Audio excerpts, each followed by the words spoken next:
Fresh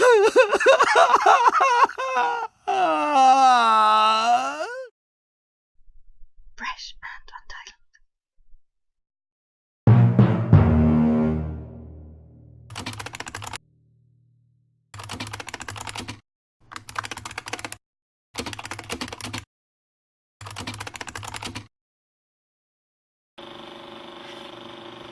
Yeah, okay, Leland, so you get to do the creepy Hello Kids. I think I'm gone past the whole Hello Kids thing. It just seems contrived nowadays. Oh, like you want a more philosophical introduction now? More grown up and professional, Suzanne. No, remember last time we Skyped, we really kind of decided that we had to downgrade ourselves. Yeah. So anyway, we've got Jess McHugh back again to tell us how NanoWriMo went, like we promised, because we don't break our promises, because we're good like that, and even though people won't subscribe to our channel, we still do what we say we're going to do.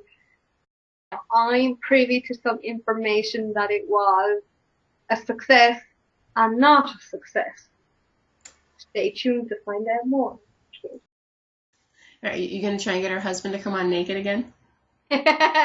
Well, no, I would never say no to seeing the naked man. So that's the intro. Yeah, that's the intro done. You're coming in. I'm still have like a wheel where your face should be. Hi. How are you doing tonight? Yeah, good. How are you doing? It's a day. Oh. Well, I actually drank wine at dinner today as well, so you've been warned. Okay. Those are always fun episodes. Yeah. The black tea and everything there. Basically, in the intro, I just said that it was a success and a non-success. Yeah. Yeah. So you made the 50,000, but you didn't finish the novel. Yes. Yeah. I hit 50,000 on my birthday, which was November 15th. 15th. Yeah. So, that was a good one. I always try to hit it by the 15th because it's happened on 2 other novels. So I always put way too much pressure on myself where if I don't hit it by the 15th, I get really bummed, but which is crazy. But yeah, I finished the month with, 82,000. Yeah. 82,000. I know it was just shy of 83,000 because I was so tired and it was just about midnight. And I'm like, come on, you can get an extra 200 words. Make it 83,000. And I was like, no, fuck that. I feel lucky if I can write 83,000 words, or 83,000 words in a year. Like, that's a novel. This book is, I mean, and I said on the previous episode that I thought it was going to be crazy long, just based on my outline, and I'm still not done it. Obviously I haven't been writing as much. I've written about 10,000 words since the end of the month. So yeah, I'm right around 93,000, and still have like 8 chapters left to write. Wow. Ugh. So about another 25,000 words? Yeah, it's gonna be, I might be the longest thing I've ever written, which is crazy to me because that's the problem is a lot of the stuff I'm writing now, I kind of feel like it's gonna be cut. Oh, shit. Yeah, because it's not, even as, you know when you're writing something and you're kind of bored, like, that's not a good sign. Yeah. But, I mean, it's so important with character development and building the story that even if I cut it, I mean, I know it's going to be really beneficial to me, characterization-wise, so that's why I'm kind of just pushing myself through it and being like, look, just get through, get to the other side. When you're writing something and it's boring you and you think that it's going to be cut, but you're thinking it is beneficial, and you set it aside for a while and you come back to it, you can normally, nearly most times, cut it from 3 pages to 1. It's like, I don't need that. I can still keep the bare bones in, but it's just when you're writing it, it's like your soul is puking onto the page, and it's like, well, I can't clean that up. It's my soul. feedback. I mean, so much of it is, I know I have scenes of dialogue that I've kind of repeated. Like, I'll go through, like, a whole emotional cycle, and I'm like, oh, wait, I did this earlier with the same kind of vernacular. So, I mean, I know there are huge scenes that are just garbage. But it's just like, you know, when you're doing NanoWriMo, you have to just be like, shut up, just keep going. Just write, damn you! Do you have any plans to publish it in December? Oh, God. Yes, tomorrow. I plan on writing 8 chapters tonight. They will be all flash chapters. Each one will be a drabble, only 100 words. Right. And, yeah, I should have it on Amazon by tomorrow. Fuck the Awesome. gatekeepers. Looking forward to it. Can't wait. Yeah, it was, it was definitely really, really sucky. And I mean, I didn't know how, you know, I didn't know how I was going to deal with it, if that was the end of the novel or what. And, yeah, I don't think I really stopped, actually. I came home and pretty much immediately jumped back into it just as a coping mechanism, I think. That was going to be one of my questions. Is like when I have shitty things like that happen, like something goes wrong, somebody pisses me off, like I don't mean just like a bad day, but like, you know, say you break up with someone or I don't know, whatever. I find it really hard to write. I just cannot concentrate on it. So I was going to say to you, like, how did you find continuing on afterwards? Yeah, I can't say that everything I probably wrote during that time was good. And then there were a couple of days where I didn't write shit, or I wrote like a sentence. But right after, I jumped right back in just because I didn't want to think about it. Yeah. So, I mean, I did better than I thought I was going to do, which, you know, I don't know. I'm sure a million people could view it in a million different ways, and I'm sure some people would be like, that's horrible. She's not dealing with her emotions. And, I mean, I've been writing a lot of flash stories. I'm writing this, trying to submit it to this one publisher. It's 55 stories in 55 words.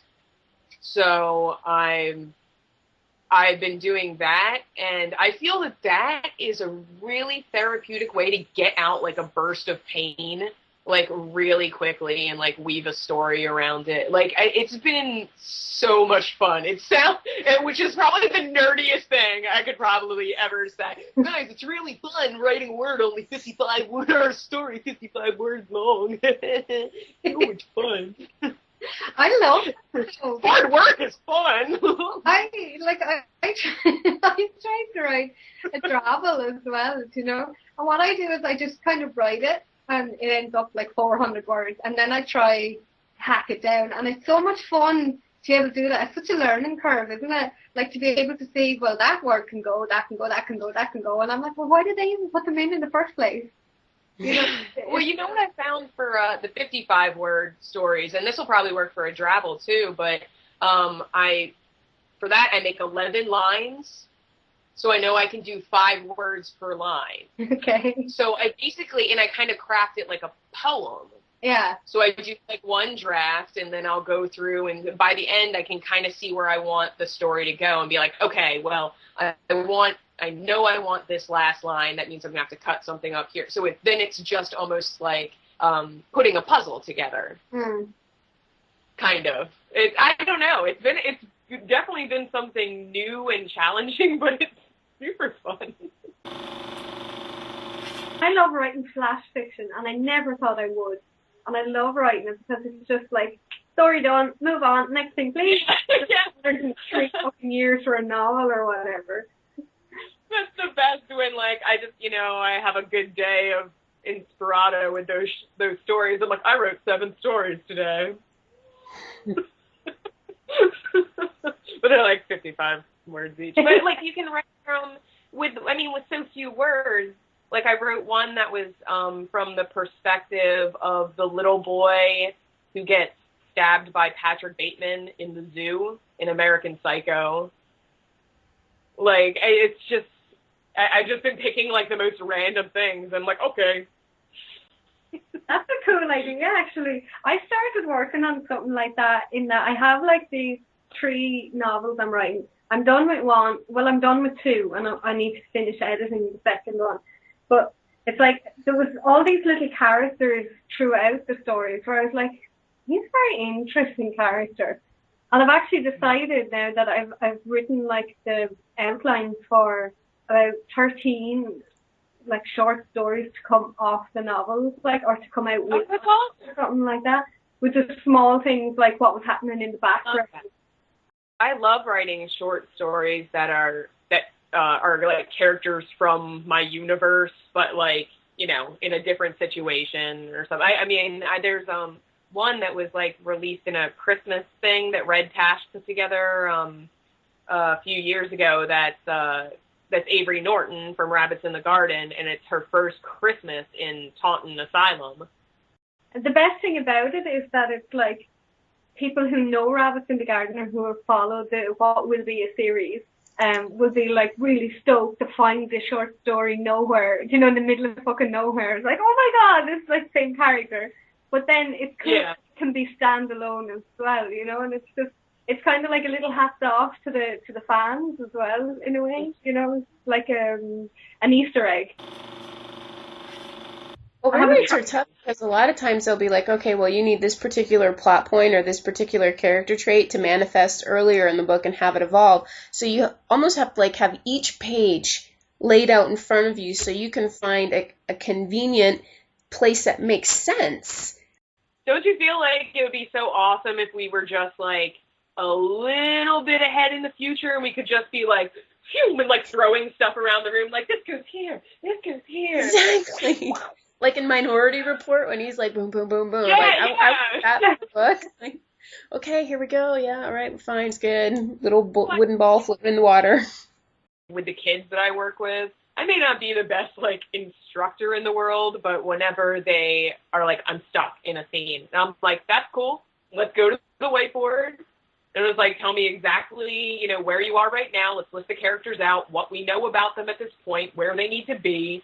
And, like, I just go, like, draw all kinds of stuff and list stuff out. And it's totally not based on any academic model because I didn't go to school for writing. The main character in Hares in the Hedgerow, Sophie, wants to be a musician. So I've been writing songs for her, okay, like from her point of view. So I'm getting a keyboard in a couple weeks. So it's crazy how like and what kind of tangents you can take all your stories and all your characters on, isn't it? How they go beyond just the page. It's mental. It is a beautiful form of procrastination for sure. Yeah. But it was like I was saying to David Moody when he was on there, I was saying like it's so hard to write a standalone book because once you're done writing that book, it doesn't mean like, oh, everything's over and done with now. It's like, I know, it's like you're going to be thinking of one or all of the characters in that book who could have a super story of their own. I do. I get upset when characters are left, you know, unfinished stories. But I mean, I have a lot. I have quite a few unfinished stories, and like every day I wake up and it's like I walk into the writing hut and I can just hear all those assholes screaming at me, being like, "Save me, mother! Why don't you love me?"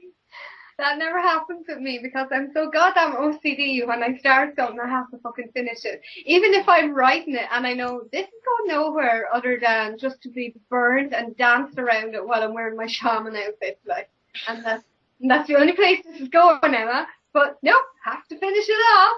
Yeah, and I'll surely put it somewhere, like up my ass or something. I might not do Nano next year. I don't know. That was going to be one of my questions. I'm going to do it next year. I mean, I really want to because I wanted to write a motherfucking heist novel. Even though I don't have an idea for it yet. And that's the title, by the way. a motherfucking heist novel. Motherfucking nice novel. I like it. So. So give us a gem of writing wisdom. Something you would tell your Writopia kids. If you're stuck on a character, tell the scene of the character's 10th birthday. If you don't know, if you feel like you're lost in a character, write the scene of the character's 10th birthday. Just say what happened. Go back in time, tell that story. Because 10 is usually a pretty important birthday. I don't know.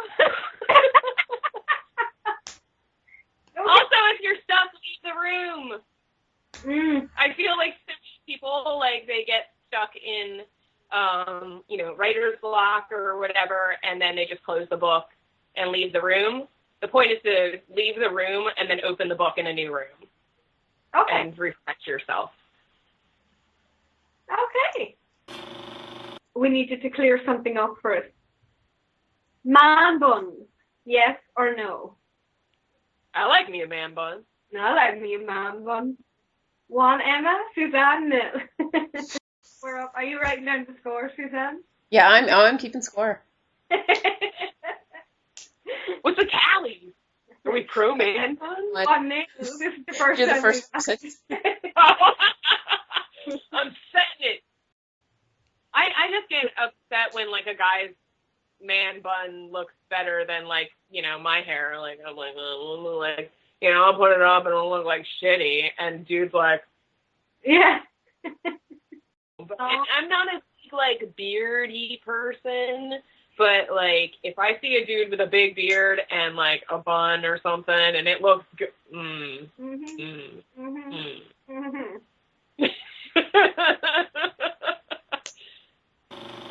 Thank you for having me in the recap and anything. I think that was a really good idea doing that. So, Yeah, that's cool. And hopefully I'll finish this novel within the next couple weeks.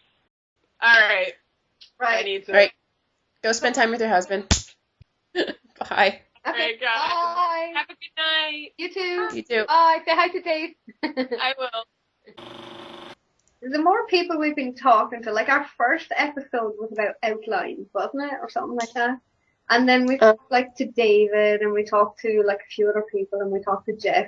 And it's just, it's kind of cool to see everybody. There's nobody I have talked to do their outline exactly the same way. Mm-mm.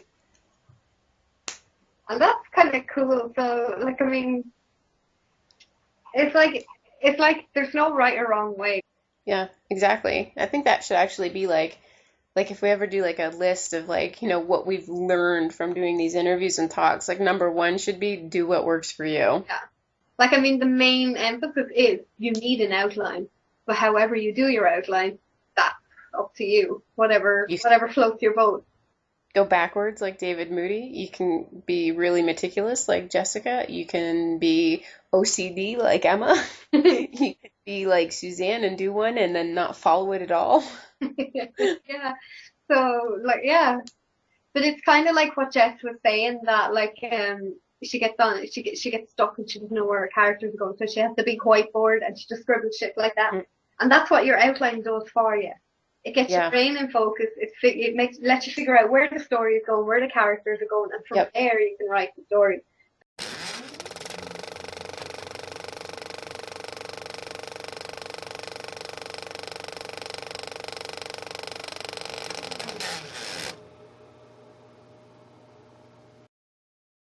We're pretty awesome, I think.